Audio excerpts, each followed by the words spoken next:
비도 많이 오고 해서 한 주간 여러분 마음도 우중충하실 수도 있을 텐데 오늘 하나님께서 주시는 말씀으로 여러분에게 위로가 찾아오고 성령께서 주시는 힘으로 또 한 주간을 능히 살아갈 수 있게 되기를 주님의 이름으로 축원을 드립니다.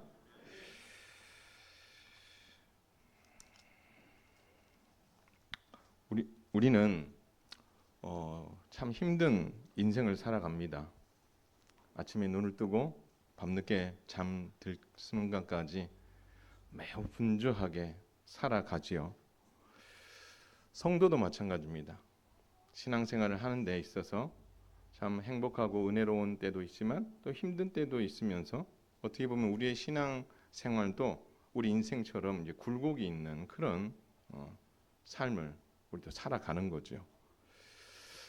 자, 우리가 그럴 때에 우리 적어도 그리스도인들은 세상 사람과 달라야 되는 이유는 우리가 오직 믿음으로 성령님을 의지하며 기도해 나갈 때에 넉넉히 이길 수 있는 줄 믿으시길 바랍니다. 우리가 살 길은 그건 거예요. 우리의 일상으로 돌아가서도 그렇고 성도로 살아가는 매 순간에도 그렇고 우리는 성령님의 도우심을 구하며 기도하며 살아가야 되는 거죠. 그 이유가 뭔지 아십니까? 그 이유는 성령님께서 지혜와 계시를 하나님께로부터 받습니다. 그리고 그 하나님께로 받은 지혜와 그 계시를 응답으로 우리에게 주시거든요. 그러니 우리가 누구한테 기도해야 되겠어요? 성령님을 의지하며 하나님께 기도해야 되는 거죠. 그렇게 했을 때에 우리는 하나님이 어떠한 분인가를 알게 됩니다. 그리고 그렇게 되었을 때에 예수 그리스도 안에서 한번 따라서 하겠습니다. 나는 안전하다.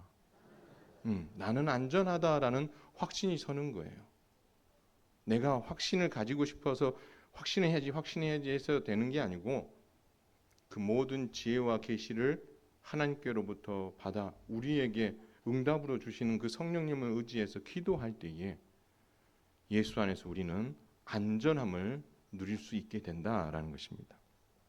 그것만이 아닙니다. 우리의 영적인 눈이 밝아져서 분별할 수 있게 되고 내가 하나님 편에 서야 되겠다라는 마음이 생기게 되는 거예요. 이것이 지금 우리가 기도해야 될 이유이고 우리가 주님 앞에 가기까지 기도해야 될 이유인 것입니다. 그리고 나서 우리가 이 영적인 눈이 밝아지게 되면 세 가지 유익을 얻게 됩니다. 우리가 지난 시간에 살펴봤던 첫 번째 유익은 뭐냐면 하나님의 부르심의 소망이 무엇인지를 알고 그 일에 헌신할 수 있게 된다라는 것입니다. 하나님의 부르심에는 후회가 없는 줄로 믿으시기 바랍니다. 그리고 그 하나님의 부르심 안에는 소망과 목적이 있음도 우리는 알고 있습니다. 하나님께서는 성도를 부르신 소망과 이 목적을 표대 삼고 하나님께서 위에서 부르신 그 부르심의 그 상을 받기 위해 우리는 열심히 달려가야 된다라는 것입니다. 그래서 우리는 기도해야 되지만 또 우리를 부르신 그 부르심의 소망을 무엇인지를 분명히 알고 그 일을 위해서 기쁘게 헌신하는 일, 이것이 우리의 영적인 눈이 뜨여졌을 때에 누릴 수 있는 유익이다라고 했습니다.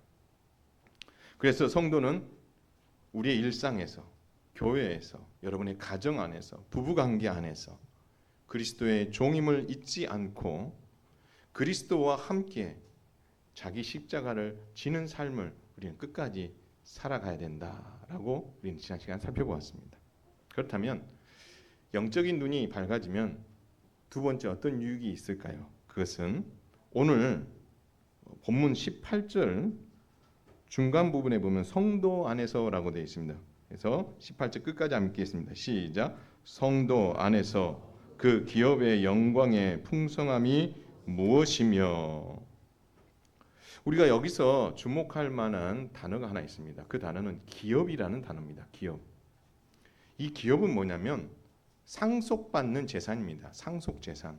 쉽게 말하면 소유주가 사망함에 따라서 법적으로 후사에게 상속되는 재산을 바로 오늘 이 기업이라고 말하고 있습니다. 그런데 바울은 이 기업을 이야기할 때에 그냥 기업이다라고 말하지 않고 그의 기업이다라고 이야기하고 있습니다. 마치 여기서 그의 기업이라고 하면 우리에게 주신 기업 뭐 이렇게 볼 수도 있겠지만 이 기업은 하나님의 기업이다라고 해석하는 게 맞습니다. 그래서 하나님의 기업에 영광이 풍성함을 알게 된다. 그렇게 성경은 말하고 있습니다. 그렇다면 하나님의 기업이 뭐냐? 하나님의 기업. 공교롭게도 그 하나님의 기업은 한 번만 더 따라하세요. 성도다. 예, 여러분 자신이라. 하나님의 기업, 하나님께서 정말 귀히 여기시는 기업이 뭐냐라고 했을 때에 다른 게 아니라는 거예요. 예수 그리스도를 믿는 저와 여러분이 하나님의 기업이다라고 바울은 고백하고 있습니다. 과연 그러면 우리가 하나님의 기업이 맞을까요? 과연 교회가 하나님의 기업이 맞을까요? 맞습니다. 성경은 그렇게 분명히 우리에게 말하고 있습니다. 여러분 구약 시대의 이스라엘은 하나님의 기업이었습니다.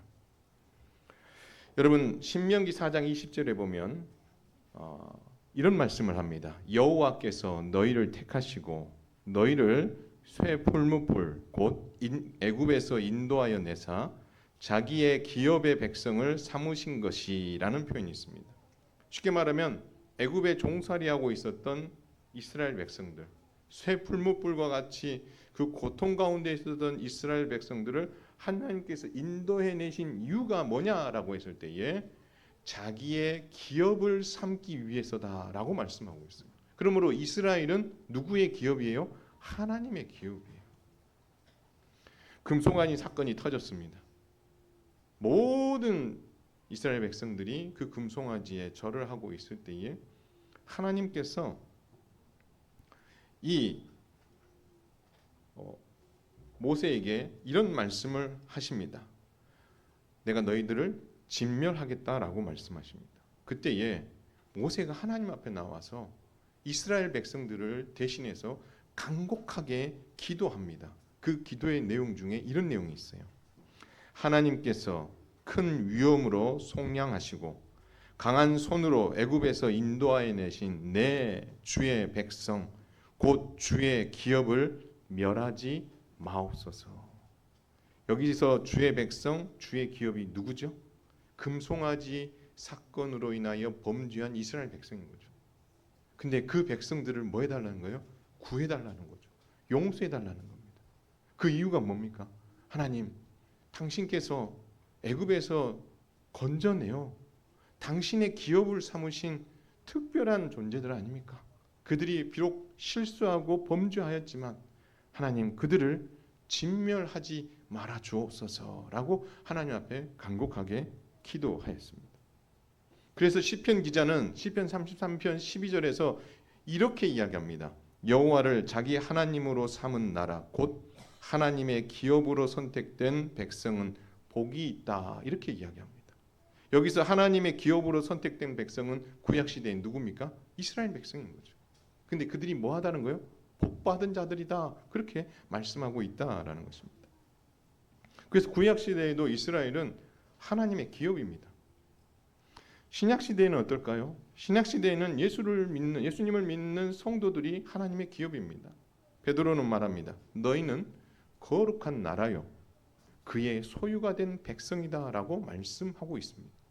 그래서 여러분 신약이나 구약이나 모두가 다 하나님의 기업이 뭐냐라고 했을 때에 하나님을 믿는 이스라엘 백성들, 예수 그리스도를 믿는 교회와 성도들이 하나님의 기업이다라고 말씀하고 있습니다.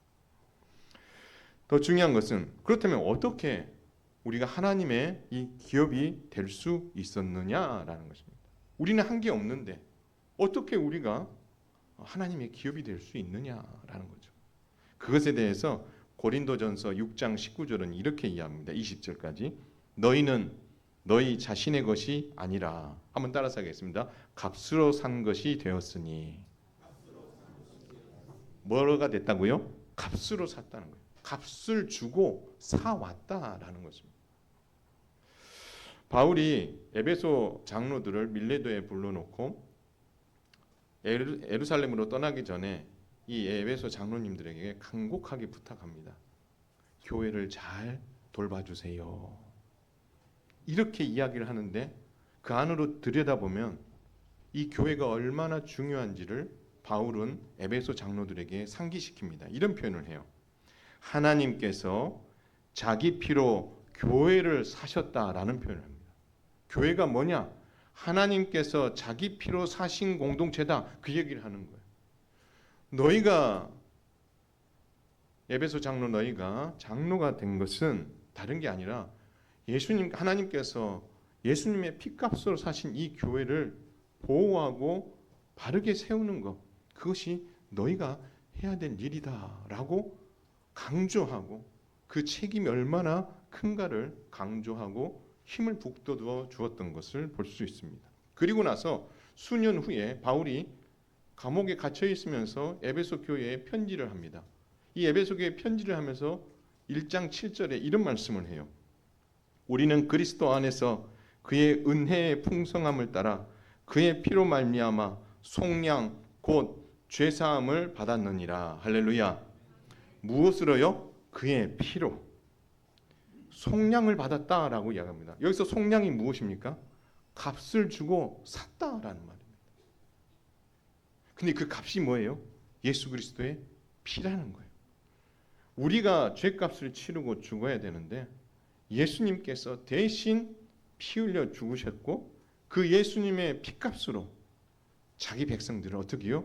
사셨다라고 말씀하고 있는 것입니다. 따라서 성도는 하나님께서 예수님의 피값으로 사셨기에 하나님의 기업, 하나님의 소유가 된 줄 믿으시기를 바랍니다.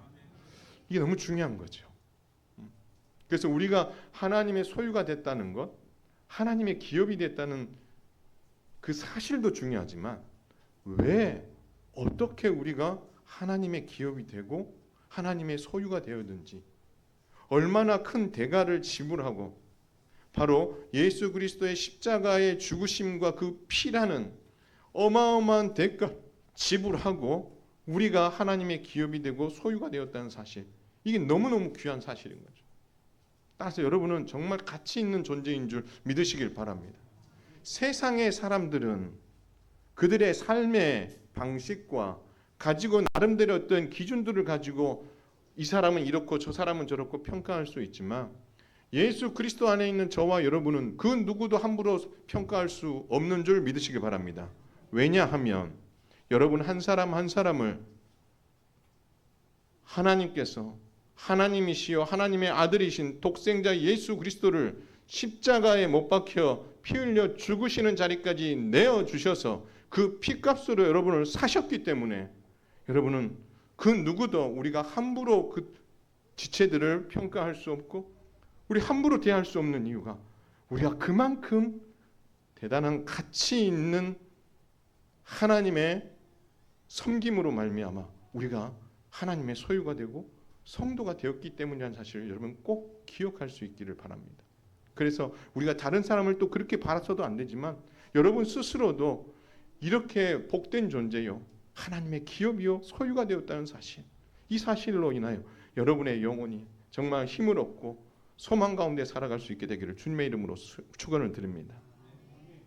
여러분 여기서요 하나님의 기업이다, 하나님의 소유다 이 말은요, 아 그래 하나님의 기업이구나 하나님의 소유구나 이 정도가 아니에요. 여러분 이 말 안에는요 한번 따라서 하겠습니다. 내가 끝까지 책임진다 믿으시기 바랍니다. 여러분 여러분에게 많은 소유가 있습니다. 그렇죠? 여러분 자녀들도 하나님께서 맡겨주셨지만 일단은 소유이기고 여러분에게 많은 금전적인 것, 건강 것 이런 모든 것들을 여러분들이 소유하고 있습니다. 그러나 여러분이 그 소유하고 있는 것들 중에서 일부분이 떨어져 나갔을 때 이걸 아무렇게나 생각하는 사람은 없을 거예요. 건강이라는 것을 소유하고 있었는데 건강을 만약 상실했다고 생각해 보세요. 그걸 가볍게 여기지 않잖아요. 그렇죠? 그러면 이 건강을 뭐 하려고 해요? 다시 회복하려고 하겠죠. 여러분이 만약 금전적인 부분이 있었는데 그 금전적 부분이 어떻게 해요? 나락이 떨어질 만큼 완전히 바닥을 치고 힘든 상황에 놓여 있을 수 있어요. 그러면 여러분 난 모르겠다고 사시지 않잖아요. 어떻게 해서든지 금전적인 부분을 다시 일으키고 가정을 잘 세우기 위해서 몸부림치는 거잖아요. 왜요? 그것이 무엇이기 때문에? 소유이기 때문에. 누구? 나의 소유이기 때문에. 따라서 하나님의 기업이요 하나님의 소유다는 말은 하나님께서 우리를 당신의 것으로 삼으셨고 끝까지 우리를 뭐 하시겠다는 거예요? 붙드시고 보호하시겠다라는 그 의미가 이 안에 담겨져 있다라는 거죠. 따라서 저와 여러분이 하나님의 기업과 소유가 된 거 진심으로 감사하고 이것으로 인하여서 여러분의 가치관, 여러분의 정체성이 분명해짐으로 말미암아 어떤 일들 가운데도 흔들리지 않는 멋진 믿음의 성도들이 꼭 될 수 있기를 주님의 이름으로 축원을 드립니다. 그렇다면 왜 성도를 하나님의 기업과 소유가 되게 하시려고 예수님을 십자가에 내어주시는 값을 지불하셨는가? 꼭 그 방법밖에 없었냐라는 겁니다. 다른 방법은 없을까요? 다른 방법은 없었죠. 여러분, 하나님께서 태초에 천지를 창조하실 때에 여섯째 날 사람을 만드셨습니다. 그렇죠? 어떻게 만드셨다고 그랬어요? 하나님의 형상대로 만들었다고 말씀하셨어요. 여러분이 하나님의 형상대로 만들었다는 말을 달리 말하면 하나님의 영광을 그에게 듬뿍 부어주셨다라는 것입니다. 그래서 아담을 보면 누가 보이는 거예요? 하나님이 보이는 거예요. 왜요? 하나님의 영광이 아담에게 충만하니까. 근데 여러분 이 아담이 이 하나님의 영광으로 충만했던 아담이 범죄를 하게 됩니다. 그 범죄를 하면 말미암아 가장 크게 상실한 게 뭐냐면 이 하나님의 영광을 상실하게 됩니다. 빼앗겨 버렸어요. 잃어버렸어요. 이때 하나님께서 죄인된 인생들을 사랑하셔서 위대한 결정을 하나 하십니다. 그 위대한 결정이 뭐냐면 우리가 아직 죄인 됐을 때에 예수님의 십자가의 죽으심으로 우리를 구속하시고 성령으로 인치셔서 하나님의 기업으로 삼겠다라는 결정을 하셨다라는 것입니다. 우리가 하나님의 기업이 될 수 있었던 것은 하나님께서 당신의 아들 예수 그리스도를 내어주시겠다는 위대한 결정과 함께 그 결과로 내 백성들, 내 소유들을 되찾아오겠다 하나님께서 그렇게 결정하신 거죠. 그들을 되찾을 뿐만 아니라 그들에게 부어줬던 나의 영광을, 그래서 그들이 잃어버렸던 그 하나님의 영광을 그들이 다시 어떻게 되찾기를 내가 바란다 라는 마음으로 우리 하나님께서 이 위대한 결정을 하시게 된 거죠. 따라서 저와 여러분들이 하나님의 기업이 되고 소유가 되었다라는 말은 또 다른 말로 표현하면 이 하나님의 영광스러움이 여러분 안에 충만하다라고 말할 수 있다라는 것입니다. 저와 여러분은 하나님의 영광으로 충만한 존재인 줄 믿으시길 바랍니다. 여러분 안에 누가 계십니까? 그리스도가 계십니다. 여러분 안에 누가 계십니까? 성령님이 계십니다. 세상 사람들에게는 없어요. 예수 그리스도를 믿는 저와 여러분을 성전 삼으시고 여러분 안에 거하시는 분이죠. 근데 그분이 어떤 분이라는 거예요? 하나님의 영광으로 충만한 분. 그러므로 저와 여러분은 하나님의 소유가 되도록 하기 위해서 하나님께서 그만큼의 대가를 지불하신 것은 그 잃어버린 하나님의 영광을 우리에게 다시 되찾아 주어서 정말 세상 가운데서 영광스러움이 무엇인가를 어떻게요? 보여주며 살도록 하기 위해 하나님께서 그런 은혜를 우리에게 베풀어 주셨다라는 것입니다. 그러면 하나님의 기업, 하나님의 영광, 여러분 이것이 그냥 머릿속으로만 생각하면 하나님의 영광 뭔지 잘 모르겠죠. 근데 여러분이 하나님의 영광이 얼마나 정말 풍성하고 얼마나 놀라운 그런 영역인지, 우리 인생이 그 하나님의 영광을 소유하고 받아들인다는 것 자체가 여러분 하나님의 은혜요, 하나님의 섭리가 아니고는 감당할 수 없는 거예요. 왜냐하면 여러분 이 하나님의 영광이 임하는 곳에는요, 한번 따라서 하겠습니다. 하나님께 엎드리는 역사가 있었다. 여러분 왜 엎드립니까?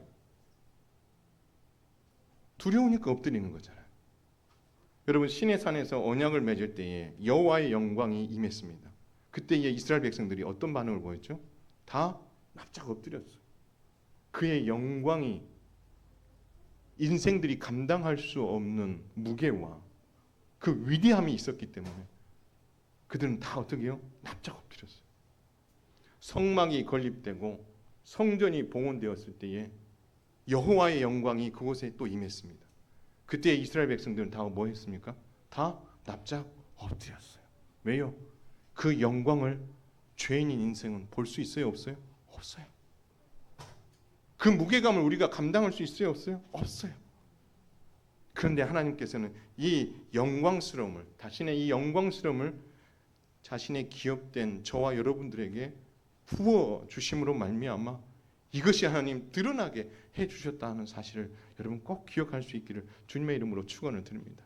그래서 여러분이 내가 성전되었고 내 안에 성령님이 계시고 내 안에 하나님이 계신다는 이 사실을 믿는 것도 중요하지만 이 사실이 얼마나 위대한 일이고 우리의 상상을 뛰어넘는 그러한 일이라는 것을 여러분이 해야 된다면 여러분 안에 하나님의 영광이 있다는 그 말이 가지는 그 무게감은 여러분을 어떻게 해요?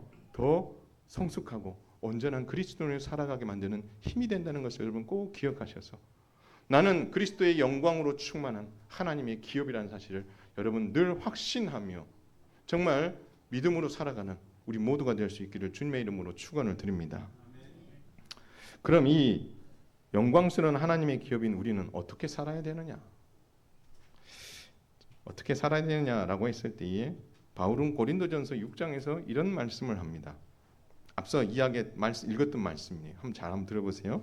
너희는 너희 자신의 것이 아니라 값으로 산 것이 되었으니 그런즉 너희 몸으로 하나님께 영광을 돌리라. 할렐루야. 뭐 하라고요? 여러분의 몸으로 하나님께 영광을 돌리라. 그러면 여러분의 몸으로 하나님께 영광을 돌린다는 말이 무엇입니까?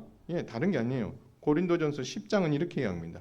그런즉 너희는 먹든지 마시든지 무엇을 하든지 다 하나님의 영광을 위해 하라라고 말씀하고 있는 거예요. 우리의 몸으로 하나님께 영광을 돌리라라는 말은 우리가 무슨 일을 하든지 이 무슨 일을 하는 그 가운데에 하나님께 영광이 되는 그런 목적을 늘 담고 살아야 된다라고 말씀하고 있습니다. 더 나아가서 로마서 14장 8절은 이런 말을 합니다. 우리가 살아도 주를 위해 살고 죽어도 주를 위하여 죽나니 그러므로 사나 죽으나 따라서 하겠습니다. 우리가 주의 것이로다. 우리가 주의 것이래요. 사나 죽으나. 이 말이 무엇입니까? 우리가 하나님의 영광을 위해 살아가는 데 있어서 먹든지 마시든지 무엇을 하든지 하나님의 영광을 위해서 살아가야 되는 게 맞는데 어디에까지 그렇게 살아가요? 사나 죽으나. 죽음의 문제가 내 눈앞에 닥치는 그 순간까지도 우리가 하나님의 영광을 위해서 살아가야 된다. 주님 그렇게 우리에게 말씀하고 있다라는 것입니다. 따라서 이 말 안에는 고난도 포함되어 있는 거죠.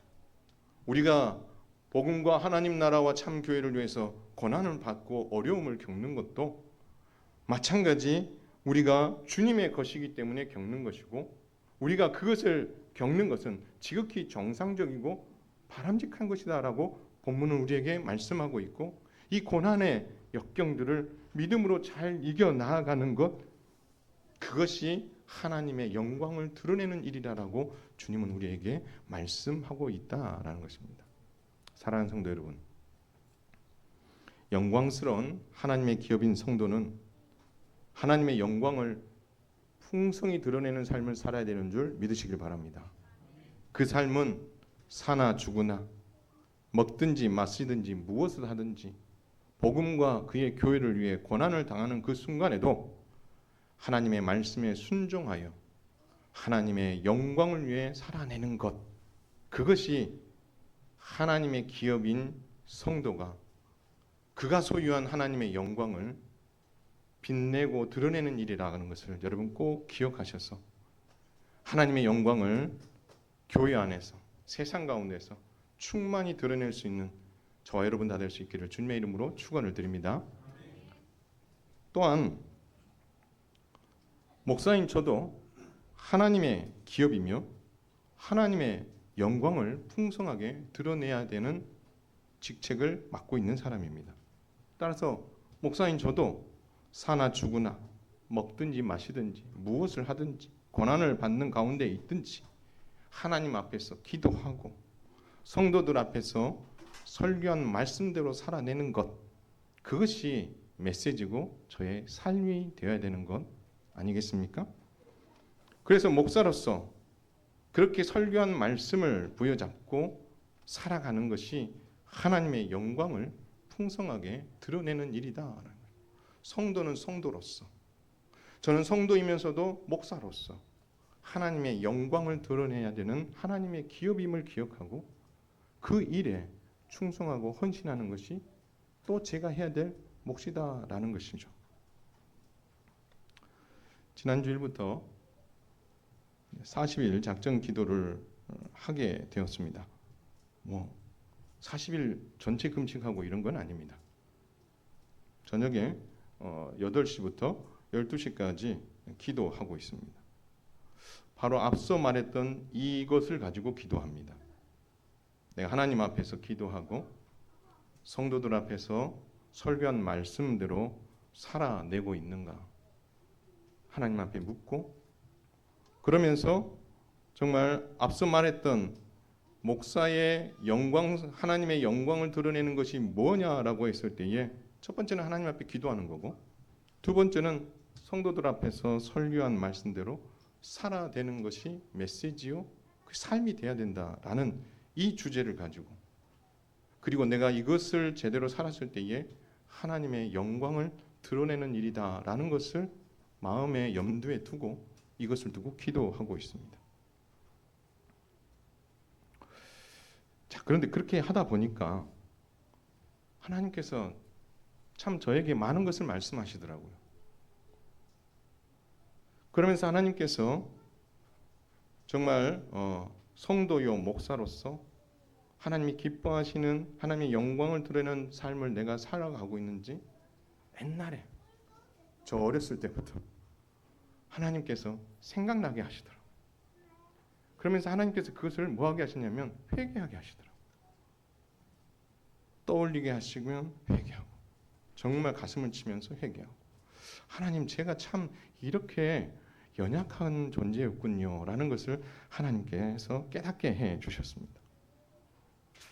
그러면서 한편에 어떤 마음이 드냐면 최근 교회에서 정말 위임 투표 이후에 힘들어하는 성도들의 모습을 보면서 제 자신을 한번 돌아보게 되었습니다. 물론 제 삶도 완벽하지는 않습니다. 그러나 저 나름대로 중요하게 여기고 또 애쓰는 부분들이 있었던 건 사실입니다.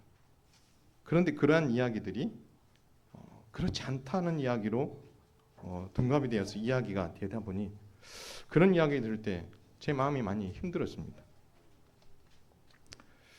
그런데 하나님께서 이런 마음을 주셨어요. 이것은 교회 안에서 일어난 일이고, 그리고 교회의 영적인 지도자인 너의 몫이다, 너의 불찰이다 라는 말을 하나님께서 제 마음에 주셨어요. 그래서 제가 이 저에 대한 이야기를 하는 이 이야기가 억울함 때문이 아니라 어떻게 보면 죄송한 마음이 더 커서 이 이야기를 하고 있다라고 들어주시면 좋을 것 같습니다. 그래서 죄송한 마음 때문에 정말 여러 이야기들이 오고 가는 것들을 처음에는 덮고 싶은 마음이 있었습니다. 그런데 이 오해가 어디서부터 시작됐는지 잘 모르겠지만 저에 대한 오해가 제가 설교하는 내용과 제 삶이 상반된다고 여겨져서 상처를 받고 실망감이 커져서 말씀을 듣지 못하고 힘들어하는 성도들이 눈에 보이기 시작한 것입니다. 저에 대한 말들이 저에 대한 실망으로 끝난 것이 아니라 이것이 신앙이 흔들리고 시험거리가 되고 설교를 들을 귀가 닫혀지게 되는 신앙의 문제까지로 번지게 된 게 눈에 보였던 것입니다. 그래서 제가 부득이하게 지난 한 주간 이것을 두고 계속해서 기도했고, 하나님께서 제게 주신 마음을 여러분들에게 전달하고 싶어 오늘 말씀과 연관된 목사로서 하나님의 기업인 성도요 목사로서 하나님의 영광을 소유한 자로서 그 영광을 내가 과연 잘 드러냈는가라는 부분들을 반성하면서 하나님께서 주신 말씀을 잠깐 한번 나누도록 하겠습니다. 제가 목회를 잘했다고 자부하지는 않습니다. 저도 들여다보면 부족한 점도 많고 허물도 참 많습니다.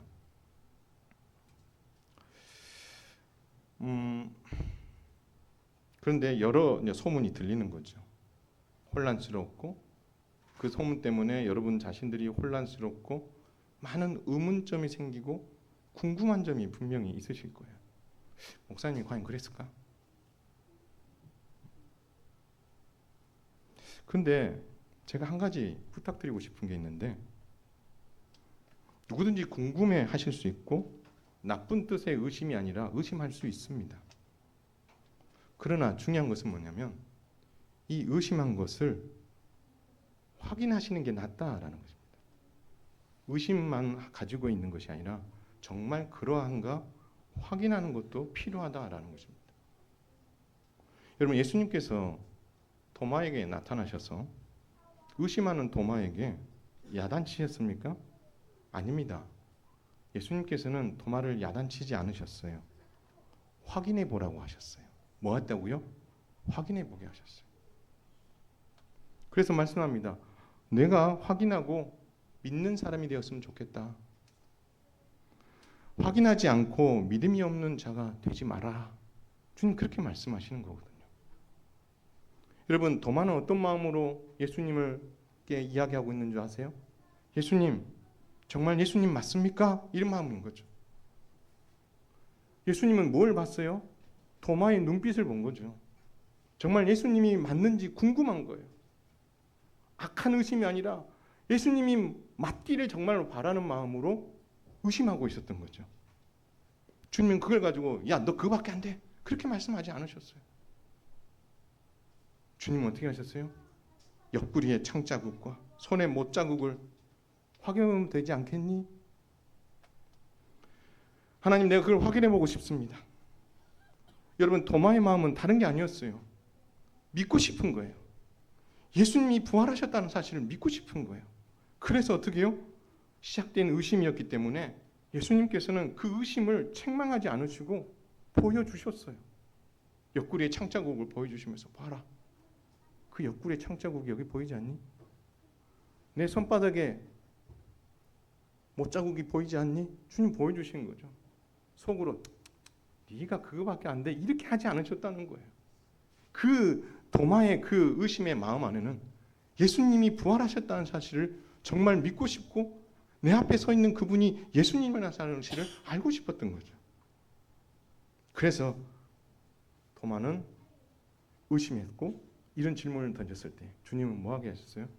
확인하게 해주셨다라는 것입니다. 어쩌면 이 일들로 인해서 저의 일상이 많이 드러난 것 같습니다. 제가 한 주간을 어떻게 살아가는지. 월요일은 제가 쉬는 날이지만 화요일부터 주일까지 어떻게 시간을 보내는지도 이야기가 나올 것 같아요. 제 일상이 다 공개되는 느낌이었습니다. 아침에 출근을 하고 기도를 하고 말씀을 읽고 자 이제는 저녁 기도회를 하기 때문에 제가 2시 이후에는 어디를 안 갑니다. 여러분 20분 설교 하나 준비하는 걸 쉬운 게 아닙니다. 그래서 그걸 가지고 책을 보고 연구하고 또 풀고 그렇게 해서 어떻게 해요? 8시까지 기도하면서 시간을 보내요. 그리고 8시부터 제가 기도합니다. 그리고 요즘은 장로님들과 우리 권사님들과 함께 성경 공부를 해요. 끝나면 10시 반이에요. 그리고 나서 운동할 수 있으면 운동하고 아니면 집에 가서 쉽니다. 그리고 아침에 또 화요일, 목요일 그렇게 수요일은 수요 기도일이라서 금, 토는 어떻게 하겠어요? 주일 준비 때문에 여기에 매여 있죠. 어디 가서 제가 뭘 하고 싶어도 못해요. 저녁 기도회 하기 전에는 저녁 시간이 좀 시간이 됐어요. 그래서 뭘 좀 할 수 있었어요. 운동도 하고 할 수 있었어요. 그런데 저녁 기도회를 하고 나니까 운동할 시간이 없어요. 제 몸을 가꿀 시간이 없어요. 시간을 그렇게 보내는 거죠. 그리고 목사님들도 만나고 목회를 위해서 세미나도 가고 또 누군가에게 강의도 하고 제가 힘든 일이 있으면 또 신앙의 선배들 찾아가서 조언도 듣고 성도들 신방도 하고 그렇게 낮 시간을 보내죠. 더 나아가서 하나님께서 주의 몸된 교회를 섬기라고 또 신방을 하거나 돌아볼 자들을 돌아볼 때 또 여러 가지 방법으로 그들을 섬깁니다. 그런 가운데에 하나님께서 저의 일상을 하나님 안에서 살아갈 수 있도록 그 시간을 계속해서 이렇게 조정해 가시는 것을 볼 수 있는 거죠. 제가 다른 어떠한 것들을 할 수 있는 시간적 여유가 없습니다. 하루를 온전히 빼서 뭘 한다 이런 것들이 없죠. 하고 싶어요 저도. 근데 그럴 시간이 없어요. 여러분 도마가 그 의심했던 그 의심을 주님은 책망하지 아니하시고 확인시켜 드렸어요. 저의 일상에 대해서 들려지는 어떤 이야기들에 대해서 여러분 혹시 궁금한 게 있으시면 언제든지 저한테 와서 물으십시오. 목사님 교회 재정을 목사님은 어떻게 쓰십니까? 궁금하시면 저한테 물으세요. 그리고 재정부에도 이야기하세요. 목사님께서 재정을 어떻게 쓰시는지. 그리고 목사님 한 주간을 또 어떻게 보내셨습니까? 뭐하고 보내시죠? 목사님은 어떻게 믿음 생활 하시죠? 목사님 저에게 이런 문제가 있는데 어떻게 그 문제를 풀었으면 좋겠습니까? 찾아오세요. 궁금한 것을 마음에 담아두지 마시고 찾아오시면 제가 언제든지 제가 혹 여러분의 마음에 불편한 마음이 있으면 그 불편한 마음을 해소해 드릴 때까지 여러분들에게 그것을 해결해 드리도록 애쓰겠습니다. 다만 그것을 생각하고 의심의 단계로서 끝내지 마시고 주님께서 도마에게 확인함으로 믿음을 회복하고 헌신할 수 있도록 기회를 주신 것처럼 언제든지 확인하셔도 좋습니다. 왜요? 여러분 도마가 그 확인 이후에 그의 삶이 어땠습니까? 마지막까지 예수 그리스도를 위해서 순교하는 삶을 그가 살았어요. 그 한 포인트, 한 번 주님을 부활하신 주님을 만나는 그 시간에 너 그거밖에 안 돼라고 책망하신 주님이 아니라 그 예수님을 의심하는 그 의심이 주님을 하는 주님이시라는 것에 대한 그 확인하고 싶은 그 마음을 우리 주님이 아셨기 때문에 그 마음을 보듬어 주었고 품어 주었으니 여러분 부활하신 주님이라는 것을 도마가 딱 알고 나서 그때부터는 저는 물불 가리지 않고 복음을 위해서 살았거든요. 저는 그렇게 됐으면 좋겠어요.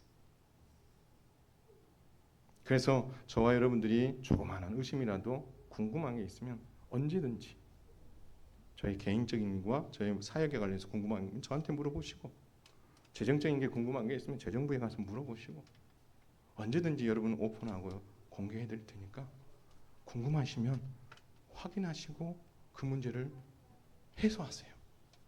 해소하심으로 말미암아 여러분들이 행복하게 자유롭게 믿음 생활 할 수 있기를 저는 소망하는 거죠. 그럼에도 불구하고 어떤 얘기가 들려도 제가 성도님들께 100%로 신뢰를 드릴 수 있을 만한 삶을 살았더라면 이런 의심들이 생기지 않았겠죠. 제가 신뢰를 줄 만한 목사로 여러분 앞에 서지 못했던 것을 이번 기도를 하면서 하나님께서 깨닫게 해주셨습니다. 이 일로 인해서 제가 여러분 마음을 힘들게 하고 불편하게 만들었다면 너무 송구스럽고요. 나름 노력한다고 했는데 저도 많이 부족하다는 것을 깨닫게 됐습니다. 목사가 더 큰 사랑으로 더 큰 본을 보이며 여러분들 앞에 섰어야 했는데 작은 의심에도 목사인 제가 답을 주어야만 된다는 그 사실에 저는 반성하게 됐습니다. 여러 궁금한 일에 대해 여러분들이 답을 찾아내도록 만들었다는 게 너무 죄송한 거죠. 어떤 의심스러운 이야기가 있을 때에 우리 목사님은 그런 분이 아니야 라고 단숨에 이야기할 수 있도록 제가 살아내지 못한 것, 그게 가장 큰 잘못이 아닌가, 아쉬운 분이 아닌가. 하나님 그것을 깨닫게 해주셨습니다. 그래서 언제든지 여러분들께서 질문할 수 있는 게 있다면 질문에 대해 여러분을 실망시키지 않는 목사가 될 수 있도록, 여러분들이 더 믿고 따를 수 있는 목사가 되도록 더 많이 애쓰고 힘쓰겠습니다. 작전 기도를 하면서 저의 연약함을 하나님께서 많이 보여주셔서 많이 부끄러웠습니다. 그리고 가슴을 치며 회개하게 하셨습니다. 그리고 더 바른 목사가 되겠다. 그런 이유는요, 다른 게 아니었어요. 바로 저 자신도 하나님의 기업인 영광스러운 성도이기 때문에 그래요. 내가 영광스러움을 드러내야 되는 하나님의 기업인 성도인데 그렇게 살지 못한 것 때문에 하나님께서 그것을 깨닫게 해주셨어요. 더 나아가서 예수님께서 영광스러운 교회를 섬기라고 기름 부어서 세우신 영광스러운 목사인데 그 영광스러움을 어떤 이유로든 성도들에게 불편하게 만들고 힘들게 만들었던 그 부분들을 주님은 저에게 책망하셨습니다. 어쩌면 근본에 이런 어려운 과정이 목사로서 하나님의 영광을 드러내며 살아간다는 것이 얼마나 무게감이 있는가를 다시 한번 깨닫게 해주는 사건이었던 것 같습니다. 마무리하겠습니다. 성도 여러분, 여러분은 하나님의 영광의 기업입니다. 여러분은 하나님의 소유라는 것에서 끝나는 것이 아니라 하나님께서는 여러분에게 하나님의 영광스러움까지도 함께 돌려주셨습니다. 따라서 여러분 예배를 드릴 때에도 하나님의 영광스러움을 생각하며 최선을 다해서 찬양을 해야 되고, 기도를 할 때에도 하나님의 영광스러움을 드러내기 위해서 목소리 높여서 여러분의 진심을 담아서 기도해야 되는 거고, 하나님의 영광스러움을 위해서 여러분은 하나님의 말씀을 들을 때에 왜곡하지 아니하고 그 말씀을 하나님 저 말씀이 나의 말씀이 되게 해 주시옵소서, 그 마음으로 그 말씀을 들을 때에 여러분은 그 하나님의 영광스러움을 드러내고 있다는 사실을 기억할 수 있기를 주님의 이름으로 축원을 드립니다. 더 나아가서 저와 여러분이 여러분의 일상에 돌아가서도 하나님의 기업이요 하나님의 영광스러움을 소유한 자임을 여러분 기억하셔서 여러분의 그 영광스러움을 드러내는 그 삶이 하나님의 명예를 드높이고 그리스도의 이름을 높이는 일임을 여러분 꼭 기억하셔서 어디 가든지 사나 죽으나 여러분은 주의 것이며 주의 소유이며 그리스도의 영광을 드러내야 되는 사명의 자리에 서 있는 자라는 것을 여러분 꼭 기억하셔서 저를 통해 말씀하셨던 그 하나님이 여러분을 통해서도 말씀하셔서 여러분이 정말 하나님의 기업이요 하나님의 영광스러움을 매일의 삶에서 드러내므로 하나님의 마음을 기쁘시게 해드리는 우리 모두가 될 수 있기를 주님의 이름으로 축원을 드립니다.